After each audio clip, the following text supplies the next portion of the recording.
नमस्कार good morning. आज 2026 ଜାନୁଆରୀ 1 ତାରିଖ ଗୁରୁବାର। ସମସ୍ତଙ୍କୁ ହାପି ନ୍ୟୁ ଇୟର। 2026 ବର୍ଷ ଆପଣମାନଙ୍କ ପାଇଁ ମଙ୍ଗଳମୟ ହେଉ। ତେବେ ଆସନ୍ତୁ ଆଜି ସକାଳରୁ ଆସିଥିବା ଅନେକ ଗୁରୁତ୍ୱପୂର୍ଣ୍ଣ ଖବରଗୁଡ଼ିକ ଉପରେ ନଜର ପକାଇବା। ନମ୍ବର 1, ଆରମ୍ଭ ହେଲା ବର୍ଷ 2026। ନୂଆ ବର୍ଷକୁ ସବୁଠାରେ ସ୍ୱାଗତ। 2025କୁ ବିଦାୟ ଦେଇ ସାରା ବିଶ୍ୱରେ ଆଜି 2026କୁ ସ୍ୱାଗତ କରାଯାଇଛି। ତେବେ ନୂଆ ସକାଳକୁ ଅଧିକ ସ୍ମରଣୀୟ କରିବାକୁ କିଏ ପର୍ଯ୍ୟଟନସ୍ଥଳୀ ତ କିଏ ଦେବାଳୟରେ ପହଞ୍ଚିଛନ୍ତି। ସାରା ବିଶ୍ୱରେ ପ୍ରଥମ ଦେଶ ଭାବରେ 2026କୁ ସ୍ୱାଗତ କରିଥିଲା ନ୍ୟୁଜିଲ୍ୟାଣ୍ଡ। ଏହାପରେ ଅନ୍ୟ ସମସ୍ତ ଦେଶ, ଭାରତରେ ମଧ୍ୟ ଭବ୍ୟ ସ୍ୱାଗତ କରାଯାଇଛି। ଗାଁ ଠାରୁ ଆରମ୍ଭ କରି ସହର ପର୍ଯ୍ୟନ୍ତ ସବୁଠାରେ ନୂଆବର୍ଷକୁ ଧୁମଧାମରେ ସ୍ୱାଗତ କରାଯାଉଛି। ନମ୍ବର 2, ନୂଆବର୍ଷରେ ରାଜ୍ୟ ସରକାରଙ୍କର ବଡ଼ ଭେଟି। ନୂଆବର୍ଷ ପୂର୍ବରୁ ଗତକାଲି ରାଜ୍ୟ ପୌର ପ୍ରଶାସନ କ୍ଷେତ୍ରରେ ଏକ ବଡ଼ ପରିବର୍ତ୍ତନ ଦେଖିବାକୁ ମିଳିଛି। ପବିତ୍ର ପୁରୀ ସହରକୁ ରାଜ୍ୟ ସରକାର ମହାନଗର ନିଗମର ମାନ୍ୟତା ପ୍ରଦାନ କରିଛନ୍ତି। ଏହା ସହିତ ରାଜ୍ୟରେ ଏକାଧିକ ନୂଆ ପୌର ପରିଷଦ ଓ ବିଜ୍ଞାପିତ ଅଞ୍ଚଳ ପରିଷଦ ବା ଏନସିଏ ଗଠନକୁ ନେଇ ଆନୁଷ୍ଠାନିକ ଭାବରେ ବିଜ୍ଞପ୍ତି ପ୍ରକାଶ ପାଇଛି। ପବିତ୍ର ଶ୍ରୀକ୍ଷେତ୍ର ପୁରୀ ପାଇଁ ସରକାର ବଡ଼ ନିଷ୍ପତ୍ତି ନେଇଛନ୍ତି। ପୁରୀ ମ୍ୟୁନିସିପାଲିଟିକୁ ଏବେ ମହାନଗର ନିଗମ ମାନ୍ୟତା ମିଳିଛି। ଚଳିତ ବର୍ଷ ଜୁଲାଇ 3 ତାରିଖରେ ମୁଖ୍ୟମନ୍ତ୍ରୀ ଏନେଇ ଘୋଷଣା କରିଥିଲେ। ମନ କହୁଛି କିଛି ନୂଆ କରିବା ପାଇଁ, ହେଲେ ପାଖରେ ସମ୍ବଳ ନାହିଁ। ତେବେ ବ୍ୟସ୍ତ ହୁଅନ୍ତୁ ନାହିଁ, ମଧୁଲିକା ଏଣ୍ଟରପ୍ରାଇଜେସ୍ ଏବେ ବୁଝିବ ଆପଣଙ୍କ ମନ କଥା। କ୍ଷୁଦ୍ର ଶିଳ୍ପ ଠାରୁ ନେଇ ମଧ୍ୟମ ଶିଳ୍ପ ପାଇଁ ସୁଲଭ ମୂଲ୍ୟରେ ଯୋଗାଇ ଦେବ ସମସ୍ତ ପ୍ରକାର ମେସିନ ଓ ର ମ୍ୟାଟେରିଆଲ, ଯାହାକୁ ନେଇ ଆପଣ ସହଜରେ ଆରମ୍ଭ କରିପାରିବେ ନୂଆ ଏକ ବ୍ୟବସାୟ। ଅଧିକ ଜାଣିବା ପାଇଁ ଆଜି ହିଁ କଲ୍ କରନ୍ତୁ। ନମ୍ବର 3, ରାସନ କାର୍ଡ ହିତାଧିକାରୀମାନଙ୍କ ପାଇଁ ଖୁସି ଖବର। ରାଜ୍ୟ ସରକାର ସମସ୍ତ ରାସନ କାର୍ଡ ହିତାଧିକାରୀମାନଙ୍କ ପାଇଁ ଏକ ଖୁସି ଖବର ଦେଇଛନ୍ତି। ରାସନ କାର୍ଡ ହିତାଧିକାରୀମାନଙ୍କ ପାଇଁ ବାଧ୍ୟତାମୂଳକ ହୋଇଥିବା KYCର ଅବଧି ଆଉ 2 ମାସ ପର୍ଯ୍ୟନ୍ତ ବୃଦ୍ଧି କରିଛନ୍ତି ରାଜ୍ୟ ସରକାର। ପୂର୍ବ ନିର୍ଦ୍ଧାରିତ ସମୟ ମୁତାବକ ଗତକାଲି KYC ଭରିବାର ଶେଷ ତାରିଖ ଥିଲା, କିନ୍ତୁ KYC ତାରିଖ ସରିବା ପୂର୍ବରୁ ପୁଣି ରାଜ୍ୟ ସରକାର ଅବଧି ବୃଦ୍ଧି କରିଛନ୍ତି। ଆଉ 2 ମାସ ପର୍ଯ୍ୟନ୍ତ ଏବେ KYC କରାଯିବ। ଯଦି ଆପଣ KYC ରାସନ କାର୍ଡରେ କରିନାହାନ୍ତି, ତେବେ 2 ମାସ ମଧ୍ୟରେ ଶୀଘ୍ର ସାରନ୍ତୁ। ଅନ୍ୟପଟେ ଏପର୍ଯ୍ୟନ୍ତ 8 ଲକ୍ଷ ନୂଆ ରାସନ କାର୍ଡ ବଣ୍ଟନ କରାଯାଇଥିବା ବିଭାଗୀୟ ମନ୍ତ୍ରୀ ସୂଚନା ଦେଇଛନ୍ତି। ନମ୍ବର 4, ପୁଣି ବଢ଼ିଲା ପ୍ରଦୂଷଣ ସାର୍ଟିଫିକେଟ୍ ଅବଧି। ଗାଡ଼ି ଚାଳକମାନଙ୍କୁ ଆଶ୍ୱସ୍ତିକର ଖବର ଆସିଛି। PUCC ଅବଧିର ସୀମା ବଢ଼ାଇଛନ୍ତି ରାଜ୍ୟ ସରକାର। ଅବଧି ମାର୍ଚ୍ଚ ପର୍ଯ୍ୟନ୍ତ ବୃଦ୍ଧି କରିଛନ୍ତି ସରକାର। 2026 ମାର୍ଚ୍ଚ 31 ପର୍ଯ୍ୟନ୍ତ ବଢ଼ିଲା ଅବଧି। ଏହାପରେ ଅର୍ଥାତ୍ ଏପ୍ରିଲ 1 ତାରିଖରୁ PUCC ସାର୍ଟିଫିକେଟ୍ ନଥିଲେ ଆକ୍ସନ୍ ନେବେ ସରକାର। ଗୁରୁତ୍ୱପୂର୍ଣ୍ଣ ବୈଠକ ପରେ ଏନେଇ ସୂଚନା ଦେଇଛନ୍ତି ପରିବହନ ମନ୍ତ୍ରୀ। ଲୋକଙ୍କ ସମସ୍ୟା ଏବଂ ଅସୁବିଧାକୁ ଦୃଷ୍ଟିରେ ରଖି PUCC ଯାଞ୍ଚ ଅବଧି ବଢ଼ାଇଲେ ସରକାର। ଫେବୃଆରୀ ପରିବର୍ତ୍ତେ ଏବେ ମାର୍ଚ୍ଚ 31 ପର୍ଯ୍ୟନ୍ତ ଡେଡ୍ଲାଇନ୍ ବଢ଼ାଯାଇଛି। ମାର୍ଚ୍ଚ 31 ତାରିଖ ସୁଦ୍ଧା ପ୍ରଦୂଷଣ ପ୍ରମାଣପତ୍ର କରାଇ ନେବାକୁ ପରିବହନ ମନ୍ତ୍ରୀ କହିଛନ୍ତି। ଏପ୍ରିଲ 1ରୁ ପ୍ରଦୂଷଣ ଯାଞ୍ଚ କଡ଼ାକଡ଼ି କରାଯିବ। ନମ୍ବର 5, ଶ୍ରୀମନ୍ଦିର କ୍ୟାଲେଣ୍ଡରରେ ବିଭ୍ରାଟ, ଅଭିଯୋଗ ପରେ ବିକ୍ରି ବନ୍ଦ। ବିବାଦ ପରେ ବନ୍ଦ ହେଲା ଶ୍ରୀମନ୍ଦିରର ବାହାରିଥିବା କ୍ୟାଲେଣ୍ଡର। ଶ୍ରୀମନ୍ଦିର ସୂଚନା କେନ୍ଦ୍ରରେ ଆଉ ମିଳିବ ନାହିଁ ଏହି କ୍ୟାଲେଣ୍ଡର। ଭୟଙ୍କର ତ୍ରୁଟି ଥିବା ନେଇ ହୋଇଥିଲା ଅଭିଯୋଗ। ରଥଯାତ୍ରାର ଏକ ଫଟୋରେ ଜଗନ୍ନାଥ ଏବଂ ବଳଭଦ୍ରଙ୍କୁ ଭୁଲ ସ୍ଥାନରେ ଚିତ୍ରିତ କରାଯାଇଥିବା ନେଇ ପ୍ରଶ୍ନ ଉଠିଥିଲା। 2026 କ୍ୟାଲେଣ୍ଡରରେ ଶ୍ରୀମନ୍ଦିର ପ୍ରଶାସନର ଗୁରୁତ୍ୱପୂର୍ଣ୍ଣ ତ୍ରୁଟି ସଭିଙ୍କୁ ଚକିତ କରିଛି। କ୍ୟାଲେଣ୍ଡରରେ ମହାପ୍ରଭୁଙ୍କର ଯେଉଁ ଚିତ୍ର ସ୍ଥାନ ପାଇଛି, ଗୁରୁତର ତ୍ରୁଟି ଥିବା ଦେଖିବାକୁ ମିଳିଛି। କ୍ୟାଲେଣ୍ଡରରେ ଜଗନ୍ନାଥଙ୍କ ସ୍ଥାନରେ ବଳଭଦ୍ର ଏବଂ ବଳଭଦ୍ରଙ୍କ ସ୍ଥାନରେ ମହାପ୍ରଭୁ ଜଗନ୍ନାଥଙ୍କୁ ସ୍ଥାନିତ ଚିତ୍ରର ଏକ ଫଟୋ ପ୍ରଶାସନ 2026 କ୍ୟାଲେଣ୍ଡରରେ ସ୍ଥାନ ଦେଇଥିଲା।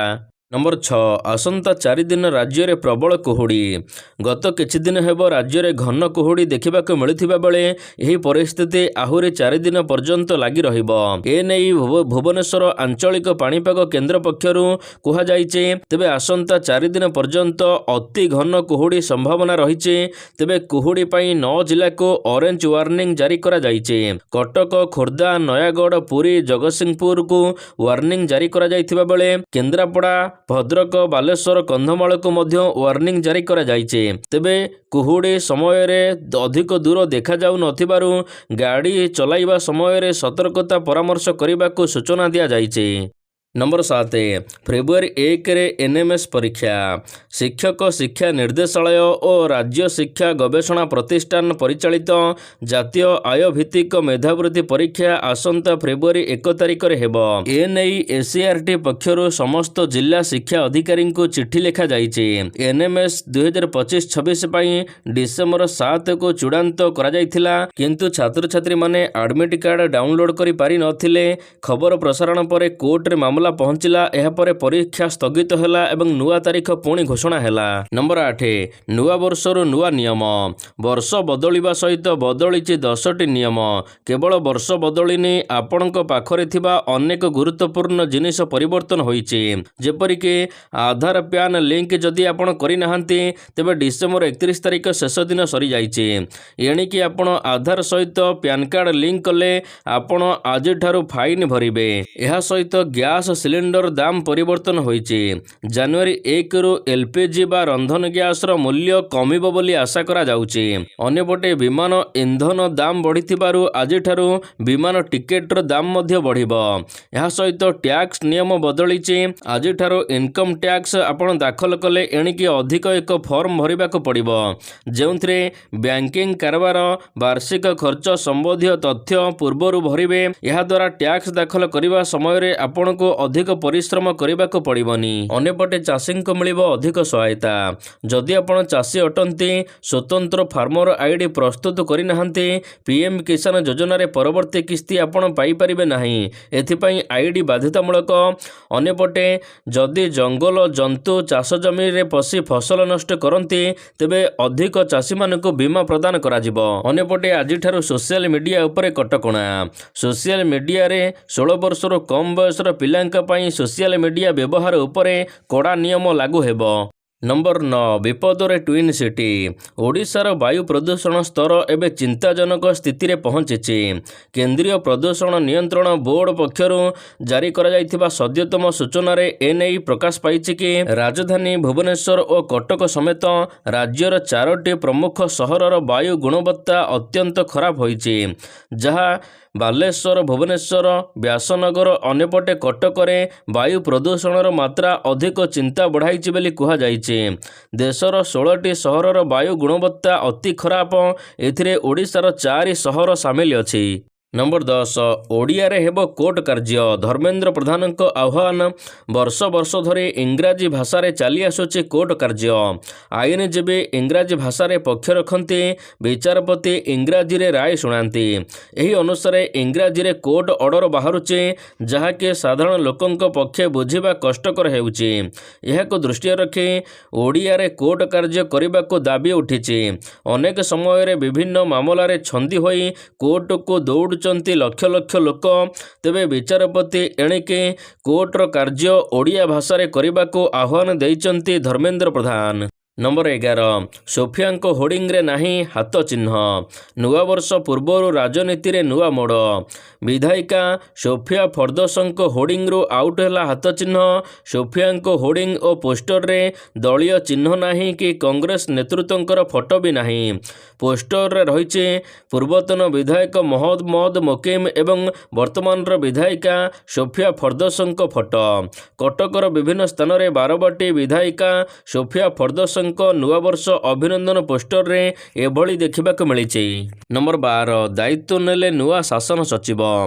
ନୂଆ ମୁଖ୍ୟ ଶାସନ ସଚିବ ଭାବରେ ଦାୟିତ୍ୱ ନେଲେ ଅନୁ ଗର୍ଗ। ସେ ରାଜ୍ୟର ପ୍ରଥମ ମହିଳା ମୁଖ୍ୟ ଶାସନ ସଚିବ। ତେବେ ବିଦାୟୀ ମୁଖ୍ୟ ଶାସନ ସଚିବ ମନୋଜ ଆହୁଜାଙ୍କ ଠାରୁ ସେ ଦାୟିତ୍ୱ ନେଇଛନ୍ତି।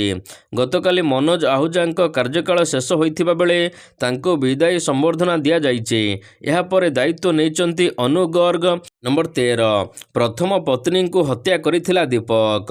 ତଦନ୍ତରୁ ମିଳିଲା ବଡ଼ ସୁରାଗ। କନେଷ୍ଟବଳ ଦୀପକ ରାଉତର ମୁଖା ଖୋଲିଛି। ପ୍ରଥମ ପତ୍ନୀଙ୍କୁ ହତ୍ୟା କରିଥିଲା ଅଭିଯୁକ୍ତ। ଦ୍ୱିତୀୟ ପତ୍ନୀଙ୍କୁ ହତ୍ୟା ଅଭିଯୋଗରେ ଗିରଫ ହୋଇ ଜେଲରେ ଥିବା କନେଷ୍ଟବଳ ଦୀପକ କୁମାର ରାଉତ ତାର ପ୍ରଥମ ପତ୍ନୀଙ୍କୁ ମଧ୍ୟ ହତ୍ୟା କରିଛି।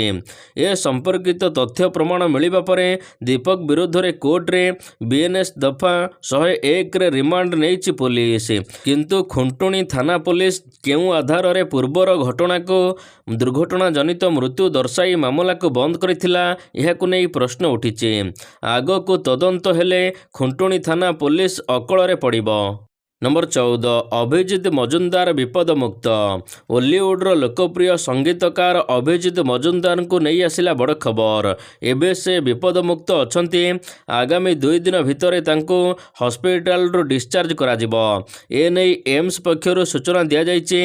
ତେବେ ଏମ୍ସର ନିର୍ଦ୍ଦେଶକ ଡାକ୍ତର ଆଶୁତୋଷ ବିଶ୍ୱାଳ ଏନେଇ ଗତକାଲି ସୂଚନା ଦେଇଛନ୍ତି। ଅଗଷ୍ଟ 31 ତାରିଖରେ କଟକ ସିଡିଏ ସ୍ଥିତ ଏକ ଘରୋଇ ହସ୍ପିଟାଲରେ ଭର୍ତ୍ତି ହୋଇଥିଲେ ଅଭିଜିତ। କିନ୍ତୁ ତାଙ୍କର କୌଣସି ପରିବର୍ତ୍ତନ ନ ହେବାରୁ ତାଙ୍କୁ ଏମ୍ସକୁ ସ୍ଥାନାନ୍ତର କରାଯାଇଥିଲା। ଏମ୍ସରେ ତାଙ୍କର ଉତ୍ତମ ଚିକିତ୍ସା ପରେ ଆଉ 2-4 ଦିନ ମଧ୍ୟରେ ସେ ଡିସଚାର୍ଜ ହେବେ। ନମ୍ବର 15, ଭୁବନେଶ୍ୱର ଏମ୍ସରେ ପ୍ରଥମ ଥର ସଫଳ ହେଲା ଯକୃତ ପ୍ରତ୍ୟାରୋପଣ। ଭୁବନେଶ୍ୱର ଏମ୍ସରେ ସଫଳ ହୋଇଛି ଯକୃତ ପ୍ରତ୍ୟାରୋପଣ। ଓଡ଼ିଶାର ସ୍ୱାସ୍ଥ୍ୟସେବା କ୍ଷେତ୍ରରେ ଏକ ଐତିହାସିକ ମାଇଲଷ୍ଟୋନ୍ ପାଲଟିଛି ଏମ୍ସ। ତେବେ ପିପିଲିର 37 ବର୍ଷୀୟ ଜଣେ ବ୍ୟକ୍ତି ଦୀର୍ଘ ଦିନରୁ ଯକୃତ ରୋଗରେ ପୀଡ଼ିତ ଥିବାବେଳେ ତାଙ୍କ ସାନ ଭାଇ ନିଜ ଯକୃତର ଏକ ଅଂଶ ପ୍ରଦାନ କରି ବଡ଼ ଭାଇଙ୍କୁ ନୂଆ ଜୀବନ ଦେଇଛନ୍ତି। ଏବେ ଉଭୟ ସୁସ୍ଥ ଅଛନ୍ତି। ନମ୍ବର 16, ଆଉ ମିଳିବନି ପେନ୍ କିଲର, ସରକାର ଏହାକୁ କଲେ ବ୍ୟାନ୍। କେନ୍ଦ୍ର ସରକାର ଯନ୍ତ୍ରଣା ନିବାରକ ନିମୋସୁଲାଇଡ୍ ସମ୍ପର୍କରେ ଏକ ବଡ଼ ପଦକ୍ଷେପ ନେଇଛନ୍ତି। ସ୍ୱାସ୍ଥ୍ୟ ସୁରକ୍ଷା ଚିନ୍ତାକୁ ଦୃଷ୍ଟିରେ ରଖି 100 ମିଲିଗ୍ରାମରୁ ଅଧିକ ଧାରକ କରିଥିବା ନିମୋସୁଲାଇଡ୍ ଟାବଲେଟ୍ ଉତ୍ପାଦନ, ବିକ୍ରୟ ଏବଂ ବଣ୍ଟନକୁ ତୁରନ୍ତ ନିଷେଧ କରାଯାଇଛି। ତେବେ ସରକାର କହିଛନ୍ତି ଏହି ଔଷଧ ସ୍ୱାସ୍ଥ୍ୟ ପାଇଁ ବିପଦଜନକ ହୋଇପାରେ। ତେବେ ବଜାରରେ ଏହାର ଅନେକ ସୁରକ୍ଷିତ ବିକଳ୍ପ ମଧ୍ୟ ଉପଲବ୍ଧ ଅଛି। ନମ୍ବର 17, ସରକାରଙ୍କର ମୁକ୍ତ ବିଜୁଳି ଯୋଜନାରେ ସାମିଲ ହୁଅନ୍ତୁ। ଗୋଟିଏ ଟଙ୍କା ବି ବିଲ୍ ଆସିବନି। ନିଜର ବିଜୁଳି ବିଲ୍କୁ ଜିରୋ କରିବାକୁ ଚାହୁଁଥିଲେ 2026ରେ ଘରେ ଲଗାନ୍ତୁ ସୋଲାର ପ୍ୟାନେଲ। ସରକାରଙ୍କ ତରଫରୁ ଦିଆଯାଉଛି ବଡ଼ ଆକାରରେ ସବସିଡି। ତେବେ ଛାତ ଉପରେ ସୌର ପ୍ରଣାଳୀ ସ୍ଥାପନ ଦ୍ୱାରା ଲୋକମାନେ ନିଜସ୍ୱ ବିଦ୍ୟୁତ ଉତ୍ପାଦନ କରିପାରିବେ। ସରକାର ଏହି ଯୋଜନା ପାଇଁ 75,000 କୋଟି ଟଙ୍କାରୁ ଅଧିକ ବଜେଟ୍ ବ୍ୟୟବରାଦ କରିଛନ୍ତି, ଯେଉଁଥିରେ ସାଧାରଣ ଲୋକମାନେ ସାମିଲ ହେଲେ 1 କିଲୋୱାଟ୍ ସିଷ୍ଟମରେ 30,000 ଟଙ୍କା ପର୍ଯ୍ୟନ୍ତ ସହାୟତା, 2 କିଲୋୱାଟ୍ ସିଷ୍ଟମରେ 60,000 ପର୍ଯ୍ୟନ୍ତ ସହାୟତା। ଏହା ସହିତ 3 କିଲୋୱାଟ୍ରୁ ଅଧିକ ସିଷ୍ଟମ ପାଇଁ ସର୍ବାଧିକ 78,000 ଟଙ୍କା ସହାୟତା ବା ସବସିଡି ଦିଆଯାଉଛି। ନମ୍ବର 18, 2ଟି ରାଜପଥ ପ୍ରକଳ୍ପକୁ କେନ୍ଦ୍ରର ମଞ୍ଜୁରୀ। ଓଡ଼ିଶାରେ 326 ନମ୍ବର ଜାତୀୟ ରାଜପଥ ପାଇଁ ଖର୍ଚ୍ଚ ହେବ 1,526 କୋଟି ଟଙ୍କା। 2ଟି ରାଜପଥକୁ ମଞ୍ଜୁରୀ ପ୍ରଦାନ କରାଯାଇଛି।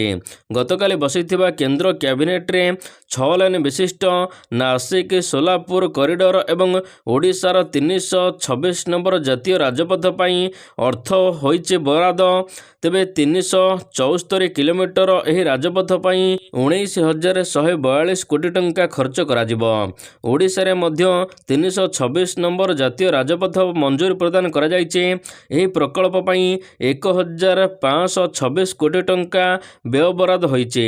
ନମ୍ବର 19, ପୁଣି ଫେରିବେ ସାମି। ବରିଷ୍ଠ ଭାରତୀୟ ଦ୍ରୁତ ବୋଲର ମହମ୍ମଦ ସାମି ଭାରତୀୟ ଦଳକୁ ଫେରିବାକୁ ଯାଉଛନ୍ତି। ଭାରତ ଜାନୁଆରୀ 11ରୁ ଘରୋଇ ନ୍ୟୁଜିଲାଣ୍ଡ ବିପକ୍ଷରେ 3 ମ୍ୟାଚ୍ ବିଶିଷ୍ଟ ଏକଦିବସୀୟ ସିରିଜ୍ ଏବଂ T20 ସିରିଜ୍ ମଧ୍ୟ ଖେଳିବ। ତେବେ ଏଥିରେ ସାମି ସାମିଲ ହୋଇପାରନ୍ତି ବୋଲି ସୂଚନା ପ୍ରଦାନ କରାଯାଇଛି। ଶେଷ ଥର ପାଇଁ ମାର୍ଚ୍ଚ ମାସରେ ଚାମ୍ପିୟନ୍ ଟ୍ରଫି ଫାଇନାଲରେ ଖେଳିଥିଲେ। ଆଘାତର ଶିକାର ହୋଇଥିବାରୁ ସେ ଏବେ ସୁସ୍ଥ ହୋଇଛନ୍ତି। ନମ୍ବର 20, T20 ବିଶ୍ୱକପ୍ ପାଇଁ ଆଫଗାନିସ୍ତାନର ଦଳ ଘୋଷଣା। 2026 ଟି20 ବିଶ୍ୱକପ୍ ଖେଳାଯିବ ଫେବୃଆରୀ ମାସରୁ। ତେବେ ଏଥିପାଇଁ ସମସ୍ତ ଦେଶ ନିଜ ନିଜର ଦଳ ଘୋଷଣା କରିଛନ୍ତି। ଏହାରି ମଧ୍ୟରେ ଆଫଗାନିସ୍ତାନ ରସିଦ୍ ଖାନଙ୍କୁ ଦଳର ଅଧିନାୟକ ପଦରେ ନିଯୁକ୍ତି କରିଛି। ଅଲରାଉଣ୍ଡର ଗୁଲବାଦନ ନାଏବ ଏହା ସହିତ ଦ୍ରୁତ ବୋଲର ନବୀନ ଉଲ୍ ହକ୍ ମଧ୍ୟ କାନ୍ଧ ଆଘାତରୁ ସୁସ୍ଥ ହୋଇଥିବାରୁ ସେମାନେ ମଧ୍ୟ ଦଳକୁ ଫେରିଛନ୍ତି। ତେବେ ଆଫଗାନିସ୍ତାନ ଦଳ ଜାନୁଆରୀ 19ରୁ 22 ପର୍ଯ୍ୟନ୍ତ ୟୁଏରେ ଆଫଗାନିସ୍ତାନ ଦ୍ୱାରା ଆୟୋଜିତ ଟି20 ବିଶ୍ୱକପ୍ ପୂର୍ବରୁ ୱେଷ୍ଟଇଣ୍ଡିଜ୍ ବିପକ୍ଷରେ 3 ମ୍ୟାଚ୍ ବିଶିଷ୍ଟ ଟି20 ସିରିଜ୍ ଖେଳିବ।